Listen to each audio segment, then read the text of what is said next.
Hey guys, so I'm gonna do a quick video tutorial here on how to set up thrust vectoring with AS3X Plus. This is gonna be a quick and dirty video, no editing or anything like that, just to give you guys some guideline. This is currently compatible with the Synapse supporting PowerSafe receivers. I'm using an AR14410T in this one. The AR10360 also supports it. Basically, are AS3X Plus receivers that support multiple gyro systems. I'll post a link to a wiki page which should have that full list. But yeah, these two examples, I have a Carf Diablo here with that power safe. I've also modified this Viper 90 with a 3D printed nozzle. But I'll do this tutorial using the Carf Diablo. So just to start off, we're gonna do the transmitter setup. Let me set the phone here. All right. So when you're planning out your channels, the first thing I usually do when I plan my channels is I'll give them custom names. So in my case, for thrust vectoring, I'm using channel 10 and 11. These are full resolution 22 millisecond channels. You don't want to use your variable frame rate low resolution, or what we used to call X plus channels, because you will have kind of jumpy movements. It won't be smooth. So 2048, 22 millisecond. So the short name I use for these is TVP, thrust vector pitch, and TVY, thrust vector yaw, and there's the long name. I've also gone ahead and set up two channels for receiver flight modes. So one for primary flight modes, and then, so this is just like normal control surface stabilization, ailerons, elevator, rudder. And then the RFM2, receiver flight mode 2, is what I'm using to turn thrust vectoring on and off on the receiver side for stabilization. So once you have those names set up, and just to clarify, this is my way of doing it. You don't have to do things this way, but hopefully this gives you a baseline for how to do stuff. Anyway, so we're gonna go to channel assign, and for your thrust vector channels, you'll want to set them to inhibit. Alternatively, if you want to use tremors for centering before or after or during flight, you can assign tremors, but I use all my tremors for other stuff, so I just set it to inhibit. Eyeball the alignment and subtrim it. So those are inhibited. And then I am using my switch C for the thrust vector enabling. Switch C is a 3-position Vector. switch here. Vector tailor on. Vector. Normal mode. So up is off, middle and down thrust vector is on. And then this RX flight mode channel is my currently just switch B. Off. It has a custom name because it's one of my logical switches. You don't have to worry about that right now. Just set up the normal stabilization name the way you normally would. So once you have the channel assigned, then the first thing you'll want to do, I'll go through my warnings here. So RF was off, so everything has to be redone. All right. So I'll go to model, adjust, servo setup. And then in subtrim, you'll want to make sure your vector nozzle is aligned. So in my case, I have 0 subtrim for pitch and 90 for yaw. And that's just to make sure this is centered. So just make sure you check that. Once we have subtrim done, then we'll do the mixing.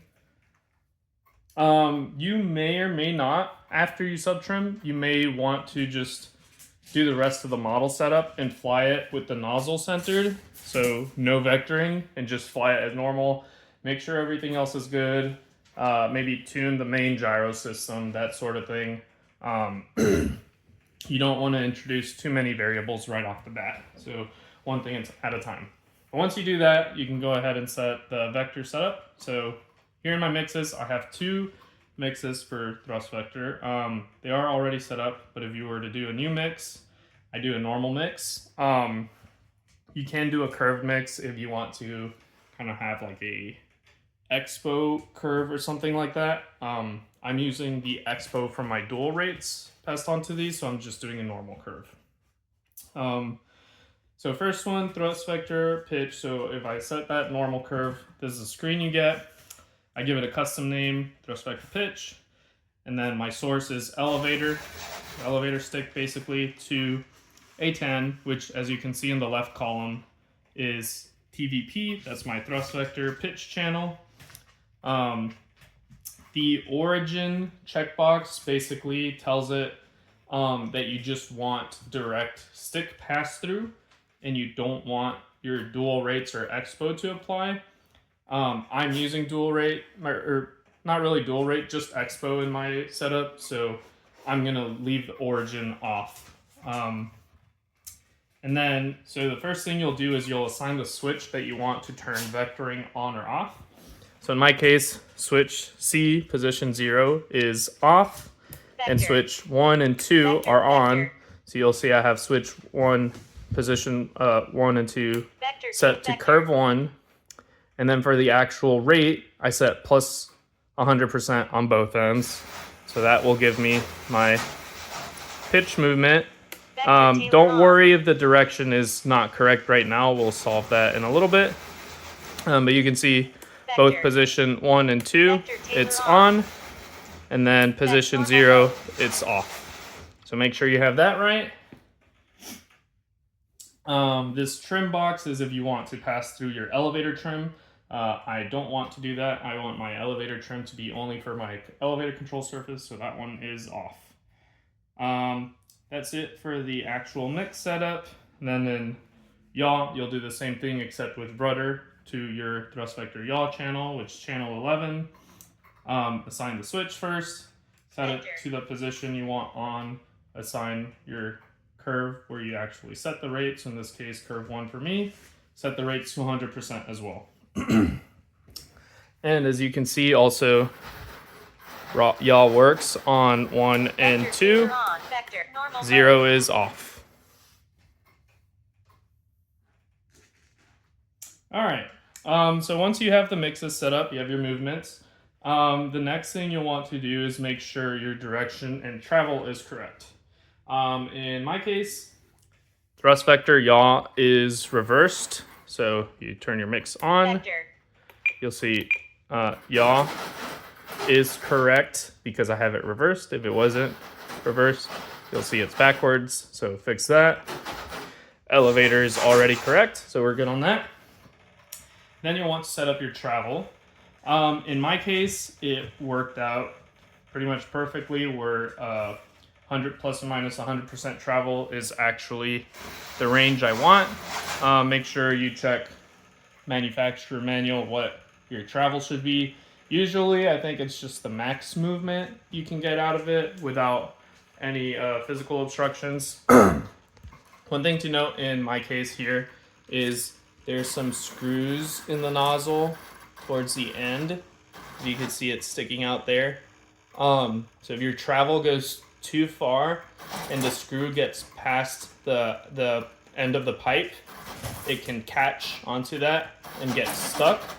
So just make sure you don't have a situation like that you can run into. But with the sub trim, having the pipe centered on yaw and that travel set to 100%, I basically get max movement range without that screw getting stuck. So just be aware of that. And so once you have that, now you have your vector set up on the radio side. You have your movement as you needed. You have your switch to turn it on and off. So once you do that, then you'll go to forward programming. I had this set up beforehand, but I went ahead and cleared the thrust vector setup. You do want to make sure that you've done your first time gyro setup, tuned the plane normally for normal flight, all that sort of stuff. And then you can go into adding the thrust vectoring stuff.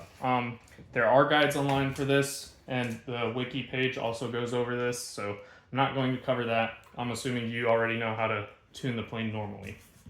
So once you have that, the first thing you're going to do is go to aux output settings, aux output wizard.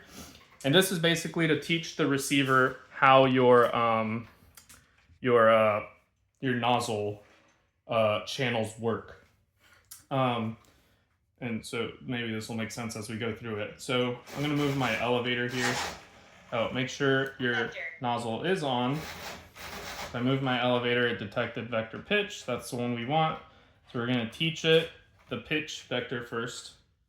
So go ahead and do that. I kind of skipped over that, but make sure the vector is on and you have the max travel rate that you intend to use for it. Okay?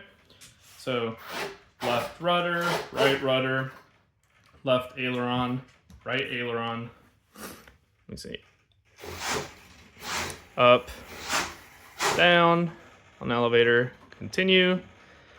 For gyro system, we're basically telling it which gyro settings we want to use for the nozzle. So since we want the nozzle to have its own settings totally separate from our primary controls, we're going to use gyro system 2. And this is what the power safes and the 10360 specifically have, at least as of this video being released.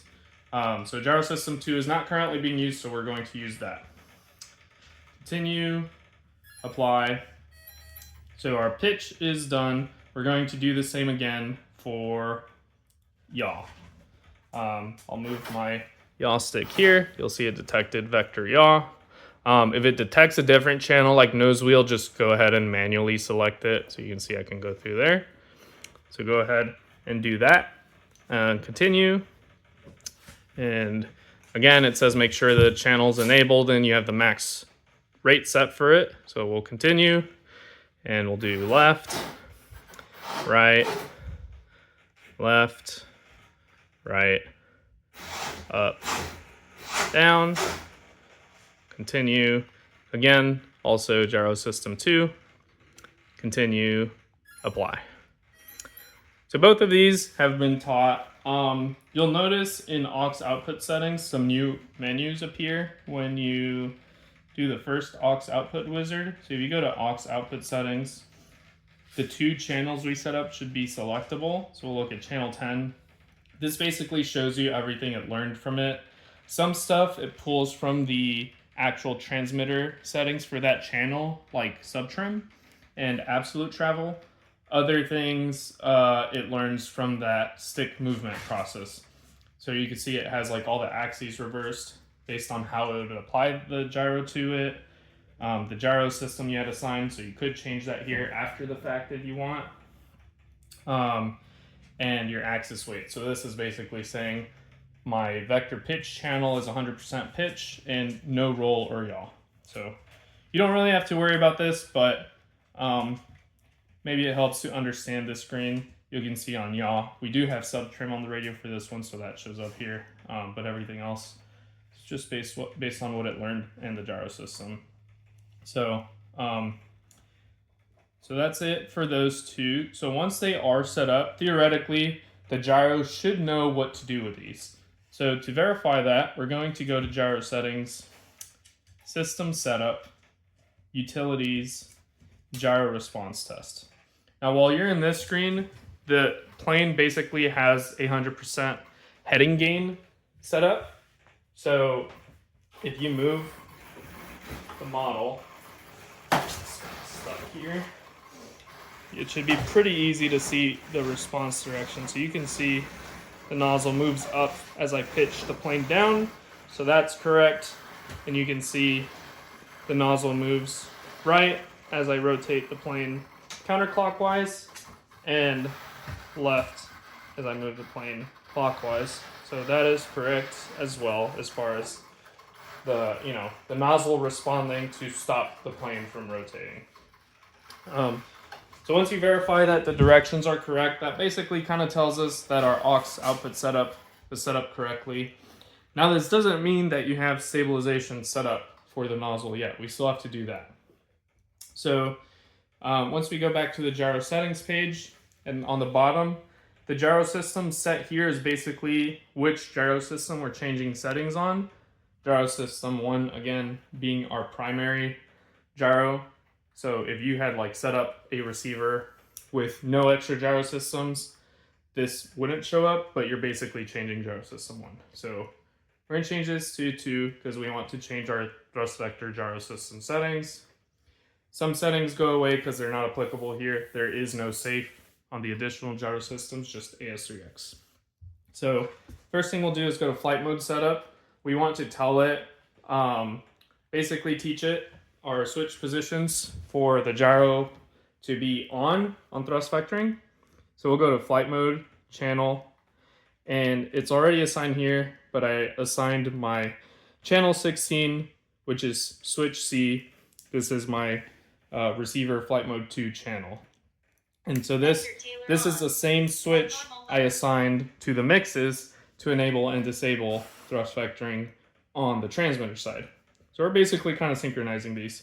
So in position 0 on the switch, that's my off gyro. So you can see no vector control. I'm going to inhibit AS3X for that one because I also want stabilization on the nozzle to be off. And then for position 1 and 2, you want to make sure it's activated. Or at least that's how I'm doing it. Just make sure the switch position where you have vectoring on, AS3X is active. So that's pretty straightforward there. In AS3X settings, now tuning is maybe a little straightforward on this. You don't have to be as picky as you are with control surfaces.